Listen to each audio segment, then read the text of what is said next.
It's footy's longest weekend as we prepare for Eastern. We've beefed up the panel here on the CODE AFL show. Josh Barnes hosting with Glenn McFarlane and Jay Clark. We've got the big dogs in. Hello, Barnesy. For what is a huge weekend. Thanks for joining me, fellas. We're going to go straight into it. Did Brayden Maynard drop a little bit of the angst at Collingwood this week when he had a veiled swipe at Justin Leppich? If it was even veiled? I'm serious, Barnesy. I think this is one of the stories of the AFL season so far. This is how much I love it. So Brayden Maynard, and I believe this is your story, is that right? That is my story. You spoke to Brayden Maynard. Here. Get into it. And we know the predicament that Collingwood is in. It's forward line. They're trying to kick goals and, the list cliff, etc. Now, Brayden Maynard in this story questions why they got rid of Brody Myercheck, basically saying that he is at odds with the list management decision that was made on the gun goal kicker. So he says here, we got rid of a 5-time leading goal kicker in Checkers. No one wanted him gone. I don't know what happened there, but anyway, then Coxie bloody left as well, and we had to figure out a way how are we going to score. I do miss him a lot. I had a really good relationship with Checkers, a real unique one. I love him so much. So this just tells incredible, Macca. It tells you culturally, Checkers is a big part of the fabric. Huge. And Maynard is saying right there, why on earth is this man still not in our forward line? Is that your read? Yeah, absolutely. He was a glue guy, Brody Myercheck. Yep. We know that. Absolute glue guy. Everyone loved him. You couldn't dislike Brody Myercheck. And clearly when you kick 11 goals, before last weekend, it had been 5 straight games. Dire. And this year, 2 without Brody Myercheck. It really does. It's interesting that a co-vice captain, a man who could be vying to the captaincy one day, is having a bit of a crack about list management. He's basically said this was a dud decision to let this guy go, and we've struggled to kick goals anyway. And this is a club who wants to be in the premiership window. You interviewed him, Barnesy. So how did this flesh out? You said what? Well, to be honest, it was a bit of a Dorothy Dixer. I was a bit caught unawares that I was talking to Brayden Maynard in the rooms on Friday night. You meant to say is the question of your life. You went there with his Well, this one explains purpose. perhaps the crux of the story. So I threw up a bit of what's going on in the front half. You guys aren't scoring that much. You won today, but what's going on there? And he unloaded, saying basically we have to find a new way around it because we got rid of a 5-time leading goal kicker in Checkers and nobody wanted him gone. So I followed up with that, just saying, well, what's happened there? Are you guys not happy? How much do you miss him? And he said about the relationship, and it's great that he's going well at Melbourne. This is the industry we live in, was the key words there. Do you know what I love? I love honesty, though, don't you? Like Brayden Maynard, if you had an honesty test across the entire AFL, brilliant. I reckon he's the man. He'd be the man that lie detector test or whatever. Like he could not tell a lie. I could not jump out of this man's way quick enough. I'd be straight out of his way on the football field. Me too. He hugs everyone. He's got a big heart, and he's just saying what he feels. But this is interesting. He's saying that they have stuffed it up, made a mistake, getting rid of either one or both of these key forwards, which has cost them. We love seeing Oscar Steen at the weekend, and he's. I think that's the only flip side to it in the end. Like he's frustrated because I think players get frustrated when they lose their glue people. Footy clubs really hurt when they lose glue people. But the way Oscar Steen played, they probably took a week or two long to get him into the side, but. Gee, he was impressive, wasn't he? That leap, Clarkie, unbelievable. Interesting for Darcy Cameron now, who beat Nick Dacos in the best and fairest last year. You've been all over this, Macca. Apparently he did, didn't he? So what's his role now? Is he going to float? Is he going to be forward? Does he float behind the ball? What's the future for the best and fairest? It's a bit of a mix and match, isn't it? And we know that he was in a situation, throughout most of last year where he didn't have a contract or didn't have the contract that he wanted to, and Western Australian teams were coming for him. West Coast was certainly doing that. And it came down to a couple of teammates going in and saying, we've got to get this deal done. This guy's such an important player. One of them was Lockie Schultz. Hadn't been there very long, but was very close to Darcy Cameron and knew how good a player he actually was. Went in and got it done. Now they've got to reshape it a little bit.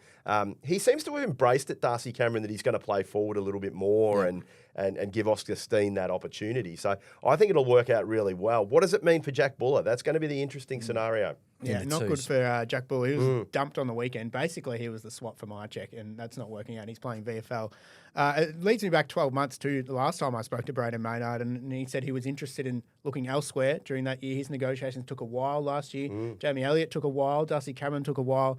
Jay, what's going on with the list management at Collingwood? It's interesting. I mean, I think Justin Leppich has been really strong in some of his decision making. Whether that's put some noses out of joint along the way, I think is fascinating. And they're in such a interesting predicament where they're trying to stay in premiership contention, but whether they've got the weapons in attack, I'm not sure. Joey Montagna on first crack was really interesting on a Sunday. Yeah. Collingwood is going to have to defend their way to a premiership. So with all this burst running and extra scoring, Collingwood's trying to go the other way or going to have to go the other way, put out the boa constrictor and strangle the opposition? Can you win a flag like that, Macca, with this sort of trend? I think it's certainly bucking the trend of where we're going into the future. But, Collingwood have done that all the way through. They possess, I think, about the top 25 or 30 oldest teams ever to put out on the park. So they're doing things differently. And you know what I think they're doing from a list management point of view? And we actually covered this a few weeks ago.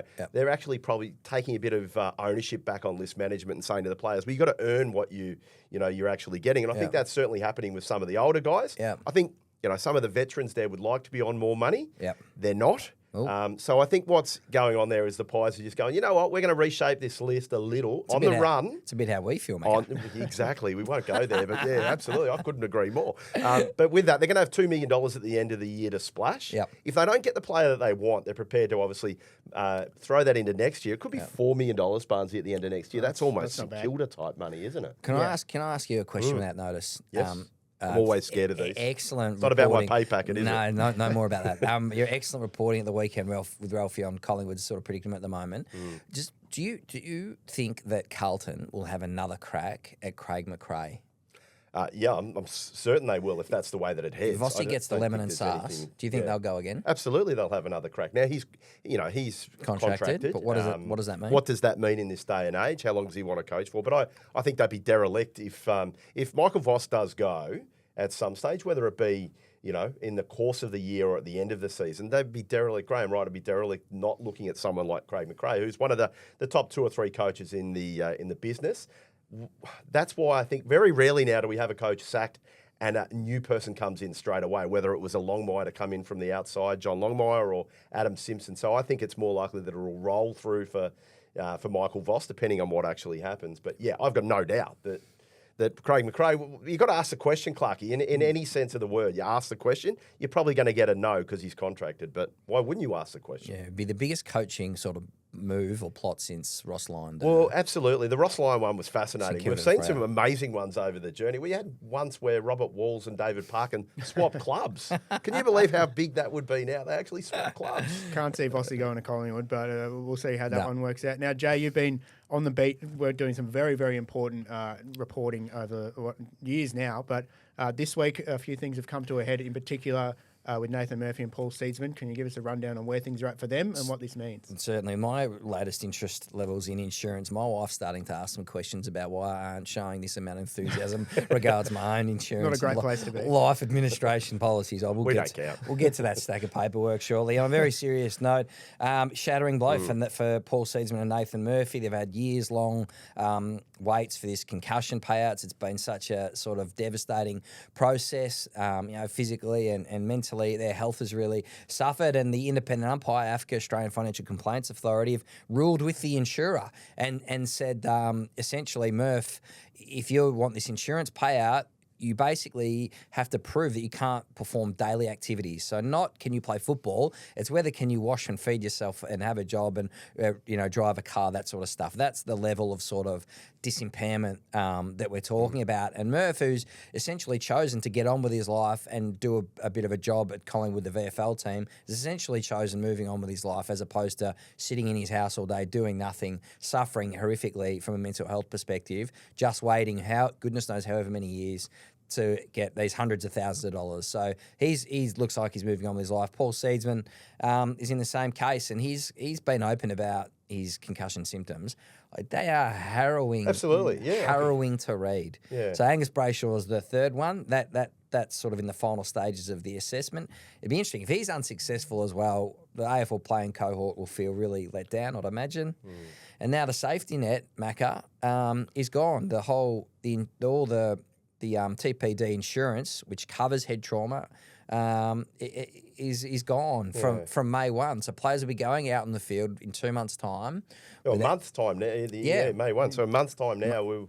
That's 4 games, 5 games. Yeah. It's unbelievable, Clark. And I don't think they'll find a replacement, certainly not in the short term. The NFL insures itself. That's, I don't know, X amount of billions of dollars or Is whatever. there a chance that may have to happen? To some extent, they already do it with the AFLPA's $54 million hardship fund. So that's about $12 million a year to players capped at $600,000. But it's like that amount of money is going to have to swell exponentially for it to be provide significant coverage. The concussion crisis is at a Massive. shattering new low, and the AFL was warned in a Senate report in 2023, you need an insurance solution because these are disappearing around the world. There's retail and TPD products, and now, so the game's left with its pants around its ankles a little bit. Well, two things. Yep. Amazing reporting, wasn't it, Barnes? Oh, thank you. Amazing reporting. And the other point I would like to make is, there's a conga line of bonus clauses in fat AFL contracts at AFL HQ that are all based on increased participation in the game. There's a lot of money to be had in that. Good point. At what stage do they need to get on top of this? Because we're going to have parents walking away from with young children not wanting to play this game. We need to get on top of this ASAP. It is the biggest issue in the game, without a shadow of a doubt, and it's got to be resolved very quickly. We can't be getting a month out and we don't know what's going on. If you're a player, more's the point, if you're a parent of a young kid who's going to go out and play on the weekend, you want to know what's going on. And then you have a situation like Jordan Butts on Thursday night, Barnesy, you were probably there, where he has that terrible front-on head clash, then goes to the bench. You can see the vision. If you haven't seen it, it's extraordinary. 8 minutes, 50 seconds remaining in the third quarter. The doctor shows him a clipboard to answer this question, and he says, looks up to the left and then stares off to the right. You can tell there, if that's your son, and if you're the parent on the bench, you're like, no way are you putting him back out on the field. Putting him in the car and not letting him back out in the field. For sure. That's my child. That's my son. 100%. Absolutely doesn't go back. You can see he looks a bit dazed and confused. He goes back out there. Shannon Neal goes berserk. He wins the game for Geelong. Like he's the best player in the last quarter. That's Jordan Butts' man. He ends up on the bench for the last 6.5 minutes. Let's be honest. If we're going to say everything's ultra conservative and ultra cautious, what the hell is he doing out on the field? We can tell. Mark Howard called it straight away to his credit. David King called it straight away to his cricket. Steve Johnson on Triple M said this man's eyes are rolling back in his head. Back in his head. The words to that effect. Everyone could see that he wasn't well. So not only do you question this stuff, now they can't get insurance as well. To your point, participation is a big query. Where's the safeguard? And even on Saturday afternoon, Noah Answorth copped a massive knee in the back of the head from Alex Tarou. They didn't stretcher him off. He had to stumble off on his own accord. And that was a shocking look for the game. Horrendous look. He could not walk straight at all. He was really battling to get off the ground. Everybody in the commentary booth again saying, where's the stretcher? And the doctors are heaving him off the ground. One doctor dragged him by the elbow to get him to his feet so they could take him off the ground. It's just these bad looks over and over again. That's on the footy field, and now we're getting bad looks in the insurance boardrooms. How are we in a place that is worse off now than perhaps we were 10 years ago? That's what it feels like. And that's why something's got to be done straight away, because you're looking at we've just started a junior footy season for all across Australia, and as we said about participation numbers, that's the number one thing at AFL HQ. Let's get this sorted. The other thing is, so May 1's the deadline. Like you can't set up a group insurance policy for 800 players in this environment. No. Like if someone was willing to do that could take 2 years of work to get that going, let alone being able to bring in straight away. And I don't think actually anyone's willing anyway. So I don't think it'll happen. I think players will go out to the field taking an enormous risk. Yeah, plenty more to come from Jay and all our other reporters on heraldsun.com.au and codesports.com.au. We'll be following this with a fine-tooth comb. But we're going to switch gears. Mackie, you're out. You're off to the interchange bench. Corey Mobilio's going to come in, and I'm going to throw to myself.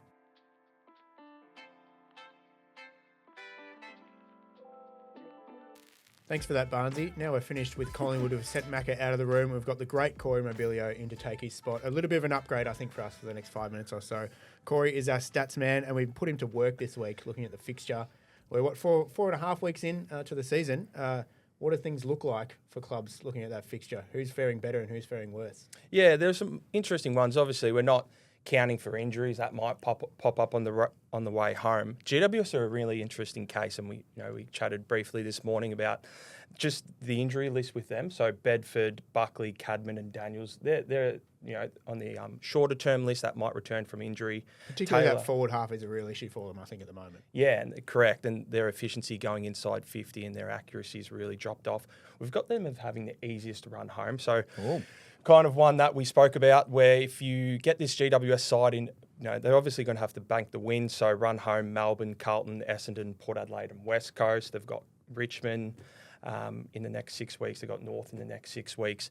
Bank some wins, get your troops back, and they might be a side come wild card week that you probably don't want to face potentially. Dangerous. Do you still think their best footy with their full available side can threaten the top weights? Yeah, I do. Like I think they're doing a lot right. Like Barnesy just touched on their efficiency forward of centre. Said it last week. I'd still get Toby out of there, get him forward of the ball, and hopefully these troops, Cadman will strengthen them up. What you do with Bedford and Daniels, I think will help them in that forward half of the ground as well. Yeah, I found on Friday they would get the ball through the handball to the wing or half forward and then wouldn't know what to do with it. And Jesse Hogan's starved down there at the moment. He was looking a bit grumpy on Friday night because the ball's just not getting to him. He was sitting there thinking about chess, I think, on the bench, looking for something to do. Credit to Collingwood, like they did force them wide. Like we were at that game, and at half time, I definitely thought this feels like a Giants game. So credit to Collingwood. They've got some Giants have some stuff to tidy up in and around centre bounce, some personnel, but you can't ignore that injury list. Yeah, and it's easy to forget as well. They're off their home turf for quite a lot in the first half of the GWS to the Easter show, so they could come home with a wet sail if they get some bodies back. Gold Coast is sitting on top of the ladder right now, but they've had a tricky draw to start the season. What do they have to do in the next sort of 6 weeks to make hay while the sun's shining? Yeah, so Humphrey, Petrarca and Rao in that next 6 weeks. Wouldn't really rush Petrarca and Rao back. Obviously, they haven't dropped a game this year. Their next 6 look, easy on paper. Is where it gets interesting that, so post their round 12 bye, in order it goes Brisbane, Geelong, Hawthorn, Fremantle, Collingwood, Adelaide and the Bulldogs. Whoa. Geelong, Freo and Adelaide all away. 7-game stretch post their bye. If you can split that, go 4-3, 3-4. They're probably a side where their numbers might look good prior to that bye, and then we critique them a bit harder on the way home. It's an interesting one because they're relatively healthy, so I wouldn't rush getting Petrarca and Rao back. Like I said, their next 6 weeks is pretty easy. That'll be the tests, won't they, of this club, which we're maturing, and we're wondering whether they have the belief in themselves. Even do they believe that themselves that they can challenge for the premiership? That's been the biggest thing for Damien Hardwick, to help breed that belief within his group. So that'll be interesting, because if they can knock over some of those on that very tough run home, then there'd be no reason why they can't win the flag. It might be like they're rock hard fit come finals. Yep. You set them up for a prep into finals, and again, they're one of those teams where they've banked wins early in the year. You never want to account for injuries, but you can manipulate your list heading into finals. And they are going to want to finish top 2. Do they need to finish top 2 to win the flag, do you think, Jay? Or can they go away and go sort of a longer way around? Yeah, I think we've seen in recent years that you can win from outside the top 2. You definitely want to be inside the top 6. We know about the why. It's not a top 8 effectively. It's a top 6 now. So, I think if Brisbane finished 4th, 5th, 6th, that'd still be very dangerous. So obviously top 2 would be handy. They'd be incredibly hard to beat at home. But if they came to Melbourne and played a big final, I think they'd be really dangerous, because Dimmer Hardwick would have them wound up, and you'd have a great plan, and they've got the capability with the players. So he said it's been a big thing. They have to start winning on the road, and that's what they've been doing over the last 18 months. And I think they'd be a formidable force on the road in September and at home. Carlton and Essendon fans listening on their commute home at the moment, Corey, waiting to rip the headphones out of their ears. Surely you've got some good news for them in the fixture. Please, it'll get easier for them from here. No, so we've got maybe it doesn't get much easier. So we've got Carlton second hardest run home, Essendon third hardest run home. So obviously the Blues and the Bombers have got 2 of the 3 hardest runs home. Are you kidding me? Yeah, it doesn't get any easier for them, unfortunately. I don't know what more to add. It's not good reading. It might not be good reading for us either, Jay. You had a quick look at the fixture and saw Carlton is going to be on TV quite a lot. They're the biggest story this week, aren't they? Along with the Bombers, the Blues predicament is fascinating. I think Michael Voss needs a miracle to keep his job. From here, as the president, Rob Priestley, said to me last week in the Sunday Herald Sun, there are no excuses. You've got a bolstered football department, and They've sort of adjusted the team to provide a bit more run and polish. Is there enough? You know, who knows? But certainly when your big boss says, mate, there's no excuses for the team not to perform, the clock's ticking clearly. So to your point, round 4, round 5, round 6 and round 9. So 4 out of the next 6 weeks. Carlton are on the big stage. They're on the main stage in prime time Thursday and Friday night. So it is going to be on show for all how Michael Voss and his team go over this first half of the season, because we're going to know in the first half of the year, I think, what the fate of Michael Voss is. Because if they're going to be looking for another coach, and maybe that's Craig McRae again, I don't think that work is going to suddenly begin at the end of the year. Hopefully Corey's given them at least some kind of small excuse with the fixture. Maybe that's something that they can hang their hats on. We'll come back to Carlton, Essendon and Richmond in a few minutes once Macca gets back in his seat. But we've been watching footy in the first sort of, I don't know, almost a quarter of the season. It feels like it's a bit quicker, a bit more on edge. What are the numbers telling us? Yeah, the eye doesn't lie. So something that we've introduced to the industry is the speed of ball movement. Hoyne and King are really, big advocates, and it's love it. To kind of phrase what Hoyne says, it is a cheat sheet on how teams are trying to play and just competition trends as well. So we've never seen, so in terms of a time element, so winning it, possession to disposing of it, never been faster from set position as well. Nearly 20% faster. Again, how teams possession to disposal. Yeah. What the kind of the asterisks on that, it isn't all out aggression towards goal. It's more that lateral ball movement we see. So not blind, just turning and going all the time. Correct. It's more that sifting through, creating pockets. Move the ball lateral. You see a gap, you take it, hunt for it. Well, the dumb kick is dead. Yeah, exactly right. And we don't want to bring up Carlton again. They got hemmed in that second half last week, and tried to go long down the line, and things didn't eventuate. Yeah. Brisbane do this really well, so they've been a pin up for it. Copycat league, lateral ball movement. Dogs, Lions, Crows, Saints, Pies, and Hawks are all playing this method. So just something to keep an eye on overhead in the next couple of weeks. When they win it, watch the eyes, watch how they pan. They look lateral. Scoring's the highest we've seen since 2013. Forward efficiency, so ability to score inside 50, highest since 2017. Ball movement still really damaging. That's still coming up quite high compared to what we were wedded to for the best part of 7-8 years. So when I spoke to Carlton, they said that their high speed running, their high performance department did a presentation on the physical demands and the running, because we're talking about it being a quicker game. They said their sprinting has gone up 9% across the board. So what do you think in terms of the speed of ball? What is the actual impact of 9%? How in terms of the running power, what does that mean to you, Corey? Yeah, it's interesting. I'd love to have a look and dive a bit more into this data, but without seeing it, it might be an extra effort, an extra couple efforts. What I will say is that there's obviously high scoring, so maybe that high velocity burst would be up, and the potential for injuries as such. But really, without having it, I'm not entirely sure. But I think it's completely relevant. The game is faster. The eye isn't lying with football in 2026. And you said, Pansy, as you pointed out, it's maybe this is where the hamstrings, etc., are coming in. Yeah. Can you join these? Do you join these dots in your mind or not? Well, I'm certainly no high performance boss, Jay, but it seems to You're a make bit of sense. a weapon. You're It quite seems an to make athlete. sense if you're.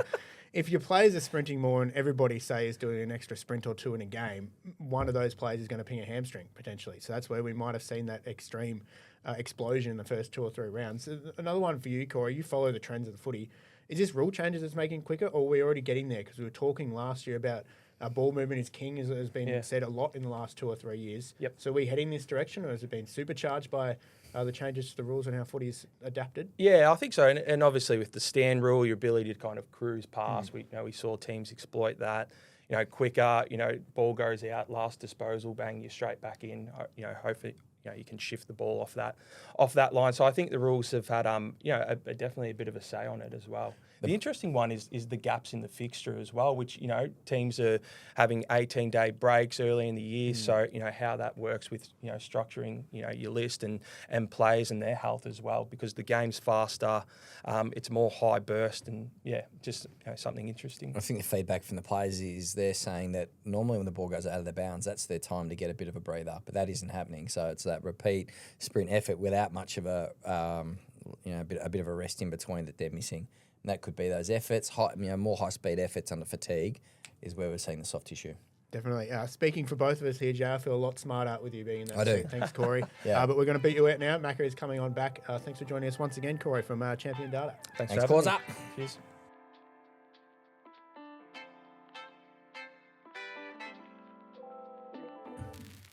All right, Macca is back on the couch. I've had a look at the ladder, and it's not looking great for Melbourne teams. Richmond 18th, Essendon 17th, Carlton 16th. Corey only had bad news for Essendon and Carlton in the fixture.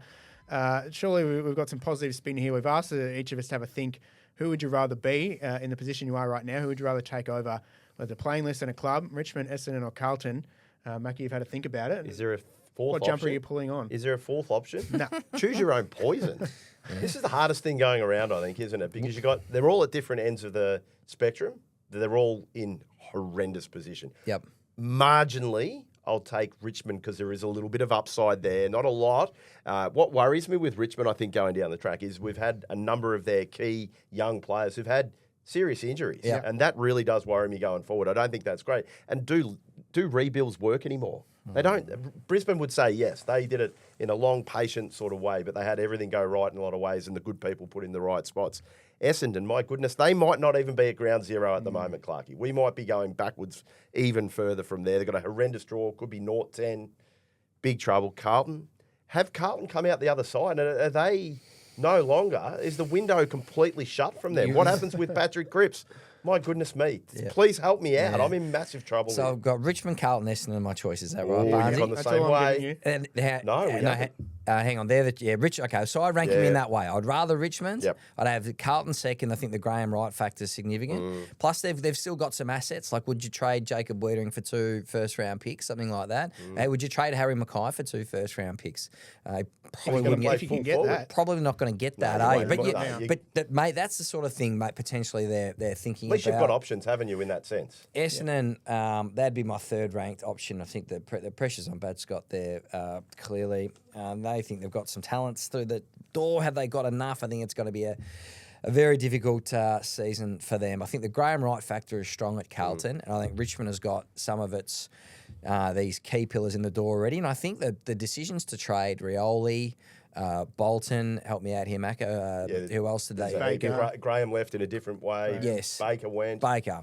So I think that those really tough decisions, knowing they were going to be essentially poor, they'd rather be young and poor than old and poor. So that brave decision making looks like it's helped accelerate to that to some degree because they've got some of those players in who'll get them to 50, 100 games quicker than potentially the other two. Are you pulling the trigger on Carlton then? Are you saying Jacob Wiedering, you're on the trade block, Harry Mackay on the trade block to do those hard decisions, or are you hanging on a little bit longer? Paul Roos once said that everyone's tradable. And you want to be careful with the culture of your club, but you're looking at Patrick at the end of the year and you're doing it behind the scenes and very privately, but you're absolutely assessing what you can get for some of your most important assets. Paddy Cripps as well? Are you... Yeah, I think Cripper might be open to move back to WA potentially. I mean, Graham Wright, seriously. I'm not sure if you've seen Pulp Fiction. He's a cold, hard... Cold-blooded assassin. He got rid in of the right way. Yeah, then we know the changes that he made at Collingwood and it turned them from second bottom to Premier in 2 years. So he'll be really unemotional about it all. And we'll see that lands him. I think they're, in a hurry to get this list sort of recalibrated back in line with the modern game. Yeah, I'm taking Carlton actually. If I was picking someone at the moment, Ahead of Richmond. I think just looking at the playing list, I'm sure Richmond will have a lot of gold in those young players they brought in. But Sam Law is really the only one at the moment you would back in to be a genuine A grader right now. I think Carlton has 2. Jagger Smith, I'd say, would be one. I think Harry Dean will be one, and they will have a third with Cody Walker. At the end of Good this point. year. So they've got 3 players to start that rebuild in that you can pretty much bank will get to a very good level. Definitely Jagger and what we've seen of Cody Walker, they're all Australian level players almost within 3 years. So they're starting a little bit ahead on the blue chippers, I think, of Richmond. As I said, I'll get more in. But Essendon, even with their drafting, they took 3 first rounders and they were sort of middle to late first rounders. I don't think they have a blue chipper on their list at all I think you're at right. the moment. So I think they're still a couple of years away from, famously in NBA draft, they're 2 years away from being 2 years away. I think that they're still going to go through a lot more pain. But I think if you get things right at Carlton, you can bounce a little bit quicker. Sam Walsh has a long contract, so he'll be there for a while, and he can sort of lead a bit of a bounce back. But I'd rather be probably 15 other clubs than those 3 anyway. It's going to be some interesting work ahead. And if you're supporting one of these clubs, you've got Tassie coming in. They're about to dominate the draft. And that's why I said this at the time, and I got absolutely annihilated from Essendon fans. They should have cut ties with Zach Merritt. He had 10 possessions on Finn O'Sullivan at the weekend. They could have got 3 first-round picks and a player for it. Like, I think if history is going to judge that decision pretty poorly, and that's just how difficult it is for these clubs when you're trying to lead these rebuilds and do it as quick as you can. Yeah, they tried to keep him from a cultural point of view, but in the end, from a footy sense, it was a no-brainer. How did you look at the weekend? Awful. He got completely destroyed on the weekend. Is he keen? How do you think he's feeling? Seriously, he'd be feeling sick. He doesn't want to be there, Jay. It's quite simple, isn't it? You can, he's a professional. And I think Essendon were, willing to say that as well. They know that he's going to try his hardest. Yeah. But he looks a deflated, shattered man at the moment. He doesn't want to be there. Defeated. It's a good word. Yeah, on our way out of very quick hands. It is April Fool's Day. I thought for a minute there that Bailey Smith has got a haircut like me, but apparently that is a trick. But Macca, it reminded you of one from way back. Yeah, it's about the 80s, I reckon. I was a Collingwood supporter and I watched Channel 7 News, and all of a sudden they're getting on there saying Collingwood's had enough of the VFL, AFL as it was back then. They're going to move. They've had enough of this competition. It's a disaster. They're going to move to Queensland. Did this I happen? was on the phone. I remember the number. I won't give out the number because no one would answer it back then. And this never happened, but it was a great. And I looked at the date after, but I think they did get a couple of hundred phone calls. And there was another one with Matthew Richardson. It was COVID time, and they announced him as a top-up player. He was 47. Probably still would have got a kick for the Tigers back then. Aerobic endurance still, Richard, I'm sure. We'll need some of that for all the Easter eggs and hot cross buns we're about to dig into over the Easter weekend. Make sure you are across everything at codesports.com.au. A lot of great coverage from Macca and Clarkie, and a tiny bit from me as well. So make sure you're on there and hit subscribe to this podcast.